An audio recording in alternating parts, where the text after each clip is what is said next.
live from the Counterpunch Media mobile studios in Grand Blanc, Michigan. It's time for real lives, real families, real fitness. It's time for Derek Noel Fitness.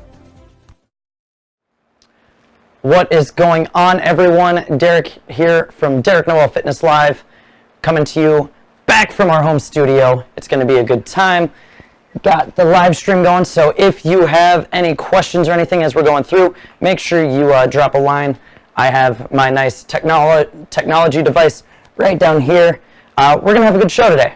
I figured we'd bring back this part 2 of commonly asked questions to give a little bit of a break between the interviews that I'm having with people, which I'm having a blast with. I've gotten 2 awesome conversations with people.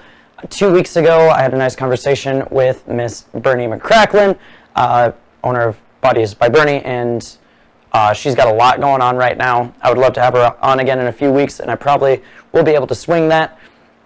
And then last week, we were down in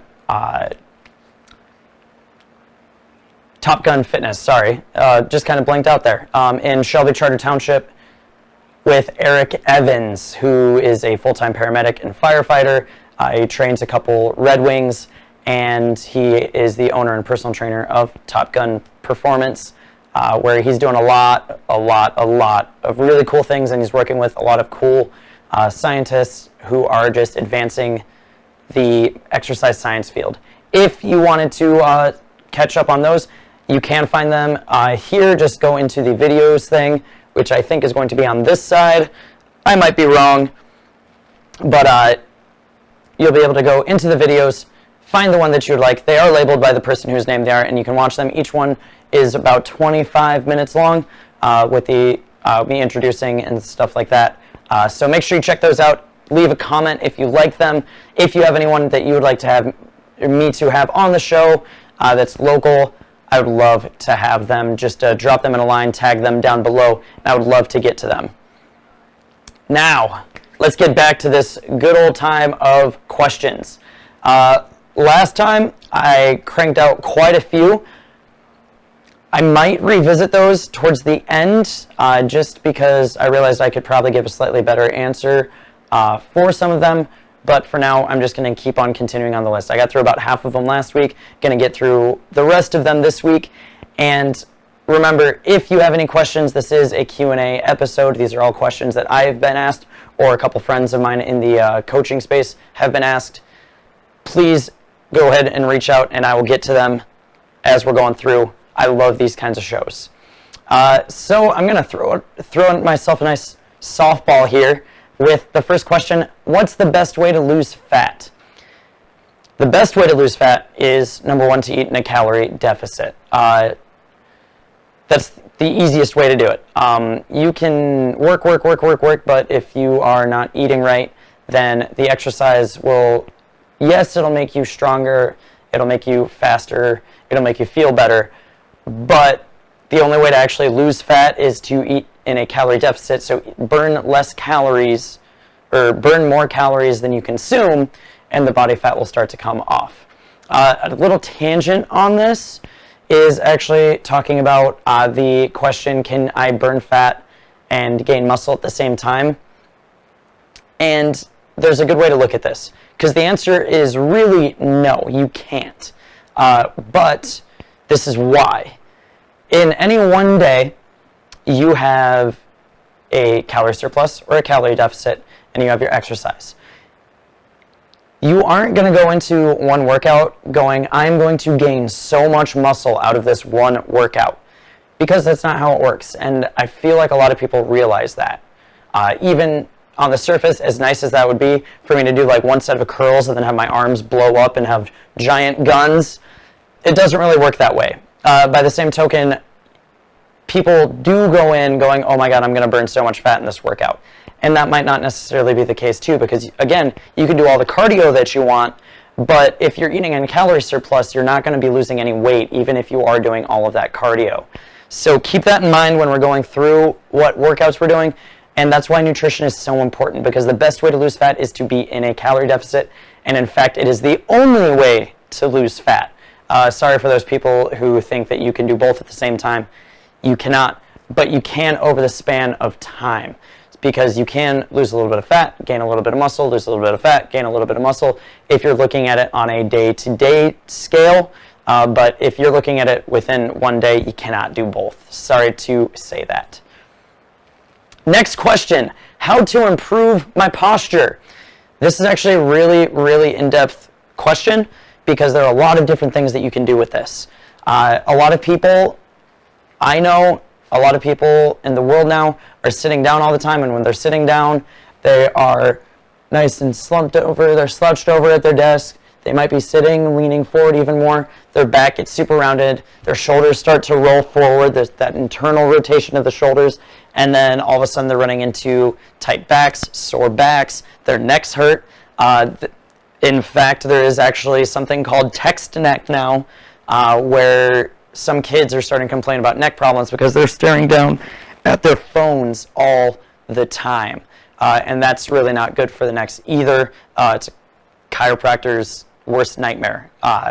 So things that we can do. Number one, make sure that when we're walking around, we're not walking around with our head down. We're nice and tall. Shoulders are pulled back. Nice, good posture. So again, I'm not rounded. I'm standing up, pulling the shoulders back. Making an effort to try and correct that over time is going to help you build that movement pattern. And when you're building that movement pattern, it turns into that thing called muscle memory. Then all of a sudden, it's just going to become automatic. You're automatically going to be standing up tall. You're automatically going to be pulling your shoulders back and down. So keep these things in mind. And if you're exercising, that proper form is going to help you build good posture as well. For example, when you're deadlifting, again, if I have the weight here, I'm not deadlifting all around, because that's going to mess up my back. I have a nice straight back. When I'm deadlifting, I'm bringing myself up, nice and straight, chest tall, shoulders back. And in fact, if you've ever been coached by me, basically every single time we're working with an exercise, I mention pull those shoulders back and drop them down. Even if we're doing pull-ups, we're pulling our shoulders back and we're pulling them down. That's going to allow us to work our back a lot more rather than just our arms and our traps, the neck muscles there. So anytime we're working things, shoulders back or down, there are a couple specific exceptions that I won't get into here because it doesn't really matter. Exercise-wise, a lot of times, let's talk about those shoulders real quick, that internal rotation of the shoulders. That is caused because we're spending so much time in this position. So we're actually working muscles here a little bit more. Or I'm going to use the stereotypical example of those gym dude bros who are at the gym and every single day is chest day and they bench press every single day and don't do anything else. Their chest muscles get so tight, they actually pull their shoulders forward and then they're walking around like this. A good way to correct things like that, or if you notice you have really super rounded forward shoulders, is to do something called a face pull, which I'm actually in the process of editing a video of. But basically, you pull your shoulders down and back, and you have a band or a cable attached to a rig. Make sure it's around the rig, and we're pulling that right up into our, thinking about those handles going right to our ears, everything nice and tall. That's going to work the backs of the shoulders and help strengthen those rear deltoids, which if you remember talking about how to work out your shoulders, this exercise came up too. That rear delt movement will help to strengthen and tighten up those back shoulder muscles and help to correct that. So then you can have a nice, good form. Other things you can do are things like pass-throughs with a band. I know I've told basically everyone I possibly can about that one because it is so good for those shoulders to put it through the range of motion. We're going to move on here now. Are squats or lunges bad for my knees? I'm going to turn this into a broader statement and say there's inherently no bad exercise, period. There is bad application of exercise. So are squats bad for your knees? They can be. Can they be really good for your knees? Yes. Are lunges really bad for your knees? If you don't have anything going on, no. If you do, maybe they're not the best exercise and we can work around it with something else. There's more than one way to train basically every single muscle. So keep that in mind. Specifically, a lot of people are scared to go below parallel with their squats, and I find it a little bit amusing that people argue with me so much about this, but the bottom part of the squat isn't actually the part of the squat that messes up your knees. It's actually the first 30 degrees of the bend when you go down. There's something called shearing force, which is usually the stuff that does damage to the tendons and ligaments, and that happens around from standing up straight down into about that 30%. And I know I'm on a camera right now, but this is really as far down as I need to go. So the shearing forces in my knees are maximized right here. As soon as I go down, it just turns into compression, and your knees can handle a compression in general a lot better than they can the shearing forces. So a lot of times if people mess up their knees during squats and stuff like that, it's in that first 30 degrees of the bend. With lunges, that one comes from, and I'll have to make a video at some point talking about lunges a little bit, but that comes from the knee being so far over the toe. That's where it can lead to some issues, especially because lack of ankle mobility. Just remember, you want a nice big step. You want to go down, and you want one leg to be a 90-degree angle with your foot on the ground, your shin straight up and down, and then the other leg to be also straight up and down with your knee directly straight line down. If you see me in person, I would love to give you an example of lunges. I love lunges. They do a lot of good for the knees. Regular standing lunges where you push back, not so much. They're not bad, but if you have any issues, they might aggravate it a little bit. My favorite to do is a walking lunge because it's essentially a really hard step, and over time, building up the volume on those can really help to build tendon strength and ligament strength in those knees with body weight, which is always nice because your tendons and ligaments take 10 times longer to get stronger than the muscles do, which is another reason that people start to run into these kinds of injuries if they get strong too quickly, because their muscles get so strong and they can lift so much weight that the tendons and ligaments just can't keep up. So doing things to help build that strength, like walking lunges, doing 5 to 10 minutes of walking lunges a day is one of the things that I like to do. It doesn't really feel too bad on my legs. It's nice body weight movement, which is always nice. And it's a nice break from having to lift big weights on like a heavy back squat. Not that I don't like back squatting. It's one of my 2 favorite movements along with deadlifts for a whole slew of reasons that I can get into later if you want. But there's that. Squats and lunges, not inherently bad for your knees. They can be depending on what you have going on. So if you have prior knee issues, maybe we work around it. Maybe we adjust your stance and stuff like that. But if you don't have any knee issues, chances are squats and lunges specifically aren't going to cause issues. That being said, good form squats and lunges aren't going to cause issues. Anything with bad form can cause a lot of issues. So if you have any questions on form, please drop them below. I may ask you to send me a video of your squat or your lunge, and I can just give you a quick response with what you need to work on. I have no problem with that. I would actually love for that to happen. I just thought of that. So if you have any videos that you would like me to correct, you can send them in a private message, and I will get back to you with them. Just record the video and we'll be good. If you have anyone, any friends or anything like that, feel free. I feel like that could be a lot of fun. Excuse me. All right, so real quick before I go on to the next question, which also has to do with knees, we are going to take a quick break. You're listening to Derek Noel Fitness here on IPMNation.com/counterpunch. He'll bring the smarts. Now the sweat, well, that's up to you. And we are back. Welcome back. We've already gone through 15-ish minutes, and I've only gotten through 3 questions, guys. I'm on a roll today. So next question is kind of rolled into it, and I already kind of answered it. Can my knees go past my toes? Yes. Should they right off the bat? No. Okay, so a little bit of background on the whole knees past your toes thing. There is a study back in the 70s. By the way, this information can all, I originally got from another podcast called The Body of Knowledge with Drs. Andy Galpin and Kenny Kane, owner of Oak Park CrossFit in LA. But they go a lot into history. So if you want to know the history of lifting and stuff like that, definitely check out the Body of Knowledge podcast. It's one of my favorites of all time. Those guys are just knowledge bomb after knowledge bomb. But anyways, so can your knees go past your toes? This whole thing stemmed from an article after one study.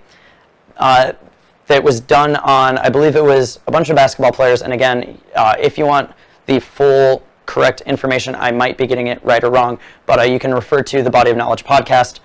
It was in season 1. Basically, the study comes out in the 70s, done on a bunch of basketball players who did not work out, who already had kind of weakened knees from, bad form with cutting and running around. And they used one specific machine, I can't even remember what it's called, and they found out that people who squatted below parallel, also had their knees tracking over their toes, tended to have worse knees. So they apparently concluded that your knees going over your toes is bad for you. Sports Illustrated picked that up and ran with it back in the 70s, and it's been a big fight ever since. Your knees can go over your toes, and if you want proof, walk up the stairs and tell me where your knees go. I can guarantee you they do not stay straight up and down. They just they naturally tend to track over. Walking upstairs is not bad for your knees, guys. So, your knees can. Here's the thing, though. If you start your squat, and say you have a lot of weight on your back, if you start your squat with your knees first, that's going to load all of that weight that is on your back into your knees on top of your body weight. That's why we hinge our hips back first, so that our glutes and our hamstrings and the rest of our leg muscles can get loaded, and then we go down. At the bottom, providing you have good ankle mobility, it's perfectly natural for your knees to go over your toes. Whenever I drop down into a squat, my knees go over my toes all the time. My knees are fine. So, again, yes, they can. It is a mobility thing more than anything else. And if you have other things going on, maybe it's not a good idea for them to, but naturally, it just happens. Just walk upstairs, and again, you'll be able to see that happen all the time. Next question. Should I wear a heart rate monitor? If you want to. If you do, definitely get one of the ones that goes around your waist. I know the one on my Fitbit is almost a waste of time because I can get wrecked in a workout, and I think Eric is actually watching right now. When I went down, story time, by the way, I went down to Top Gun Performance and interviewed Eric Evans last week, like I talked about at the top of the show, and all week long he was telling me that we were going to do a back workout together, and he had this little smirk on. Yeah, I noticed it, Eric. He had this little smirk on his face, and then afterwards, after the interview, he goes, "Oh no, you're doing legs. I'm going to work out later." So he put me through a leg workout, which was, number one, very eye-opening. Number two, gave me a lot of ideas for how I could implement the things that he showed me into my training. And number three, absolutely destroyed me. While he was in the middle of destroying me, I looked at my heart rate monitor, and I was about 90 beats per minute, it said. I think Eric, my dad watching, who was loving it, by the way, and myself all knew that my heart rate was way, way higher. The Fitbit, like I said, was saying I was at 90 beats per minute. I was probably closer, way closer to about my maximum heart rate, which there is a calculation for that, but I was way higher than that. So just for accuracy's sake, I really do recommend you always get the ones that go around your body instead of relying on something like an Apple Watch or a Fitbit or a Garmin or whatever you're using. Use those. They are really nice to be able to track and see where your perceived effort versus where your body is actually going. So just keep that in mind as we're going through. Next question. Why does the scale go up but my body fat percentage goes down? So number one, probably eating in a calorie surplus. And number two, you're probably gaining muscle. When people say muscle weighs more than fat, that's actually basically like a misquote. The more correct saying is 5 pounds of muscle takes up a lot less space, a lot less volume than 5 pounds of fat. You can think of it like if 5 pounds of muscle looks like this, so it looks like a little small circle, then 5 pounds of fat looks like a giant rock, big, long boulder kind of deal, or like a log, or like a firewood log or something like that. When you lose body fat and you gain muscle, your body fat percentage is naturally going to go down. If you gain muscle, your body fat percentage is probably just going to go down naturally as well, but the scale might be going up. You might be gaining muscle faster than you're losing fat. It's body recomposition. And honestly, I would take the bigger win as the body fat percentage is going down and not even worry about that scale going up, because that means that your body is just adapting and adjusting in a way that it probably should be. So don't fret that. If you want to make sure that the scale stops going up, stop eating it at calorie maintenance, stop eating it calorie surplus, eat in a calorie deficit. Make sure you're burning less calorie, or you're burning more calories than you are consuming. Burn more calories, eat less food than you burn, is basically how you're going to make sure that scale doesn't go up. Or if the body fat percentage is going up, then you're definitely eating in a calorie surplus, because your body is trying to store those things as fat for later. Next question is, should I eat before bed? Honestly, if you want to. There is no study that has shown that if you eat before bed, you are going to gain weight, or it will increase or decrease your metabolism. Where people get the don't eat before bed thing from is people who eat late at night tend to overeat. There's a correlation there, but remember, that is not a cause for something. So just because people eat at night doesn't necessarily mean that they're going to gain weight. I typically eat something at night. I eat a nice little casein pudding, give myself a little bit of protein because I work out usually in the mornings, and I want to make sure that I'm properly fueled for that in most cases. So eating before bed is fine. Eating breakfast is good. If you skip breakfast and you make up those calories elsewhere, it doesn't matter. Just eating your calories every day is going to give you that fuel. Ideally, you could eat the smaller meals just because it helps you prevent feeling full.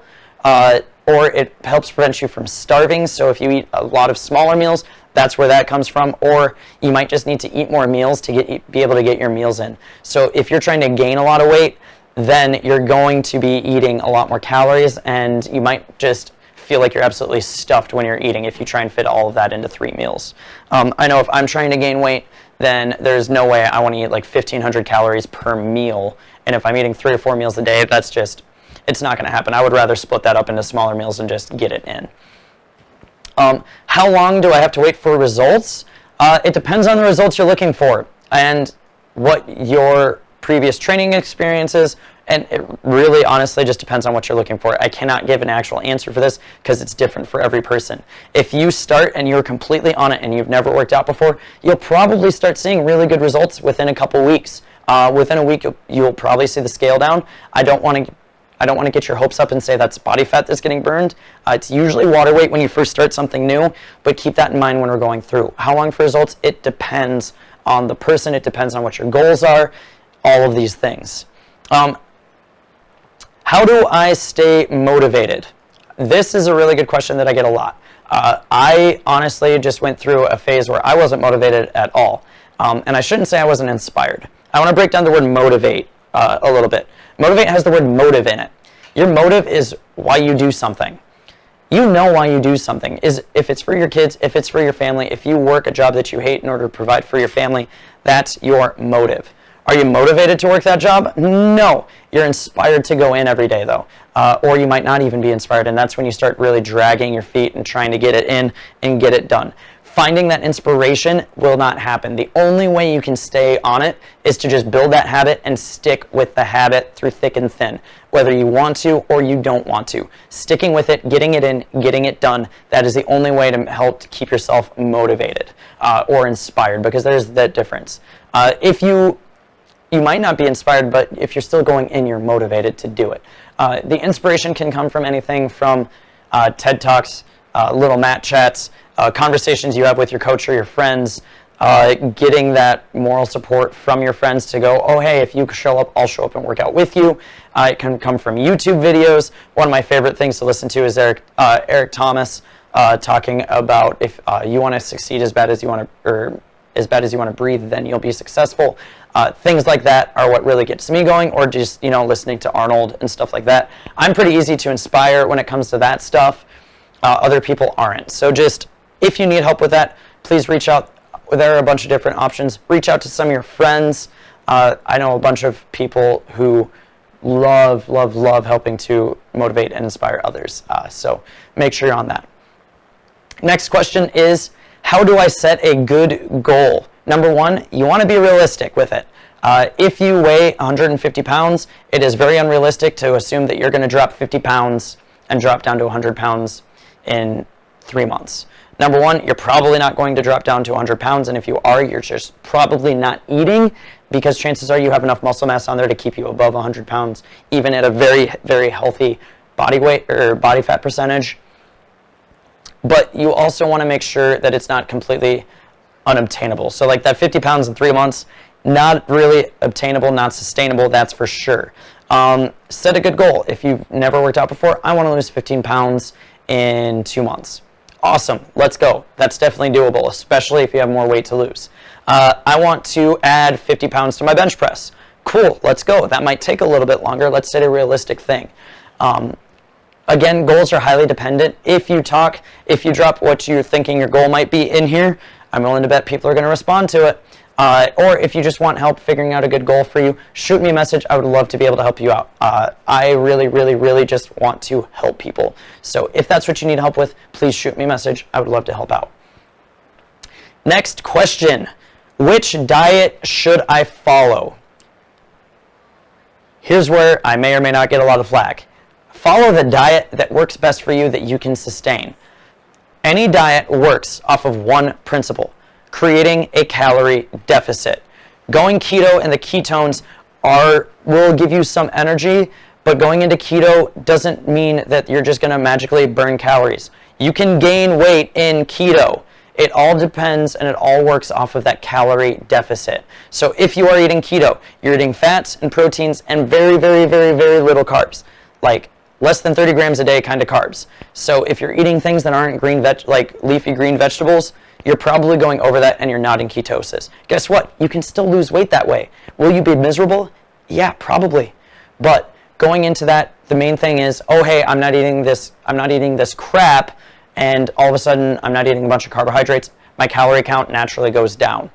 All of a sudden I'm in a calorie deficit, I'm burning fat. Paleo works the same way. I'm not eating a ton of processed foods. All of a sudden it's a lot harder for me to get calories in because I'm eating whole foods and not super highly processed things. I'm creating a calorie deficit. Weight Watchers does the same thing. It gives you points for certain things, but again, you guys could reverse this and still eat a ton of food and not gain any weight, even if you are following technically the keto plan. So keep that in mind when you're going through. The best thing is something that you can sustain. I'm not a fan of keto mainly because carbohydrates are really good for your body. They're not the devil. They're not going to make you fat. Anyone that tells you that you cannot eat, or that a banana will get you fat, is full of crap. I don't know anyone who's gotten fat from eating bananas, guys. Think about that when people tell you that you can't eat a banana on keto because all of a sudden that banana is going to make you get fat. It doesn't work that way. So I might get some flack for it. I'm not trying to bash keto. I'm just saying that's how your body actually works. Whenever you're trying to find something to follow, make sure you guys do your research. If you need help doing research, let someone know. Ask an expert. Honestly, the best people you could talk to are nutritionists, certified nutritionists or dietitians, and they will help you out. Doesn't look like we've had any questions really in the feed. So if you found this helpful, if you found any of these questions helpful, please drop a line in the comments. I would love to see that these questions helped you out. If you want me to follow up a little bit more on something, please let me know. I, again, am Derek of Derek Noel Fitness Live. You can find me here on Facebook. If you're just watching this from your feed, at facebook.com/TheDerekNoel. You can find me on Instagram at TheDerekNoel. You can find this on IPM Nation as well. Thank you very much for hosting me on IPMNation.com/counterpunchmedia. That is a / by the way. Or you can watch this at IPMNation.com/DNF. You can also find it on YouTube. The link is in the post I made earlier. And remember, you can catch all of these episodes in podcast form every Tuesday. They go out usually at about 1 p.m. I usually have it out, if not by 1 p.m. Earlier. And have a nice night, everybody.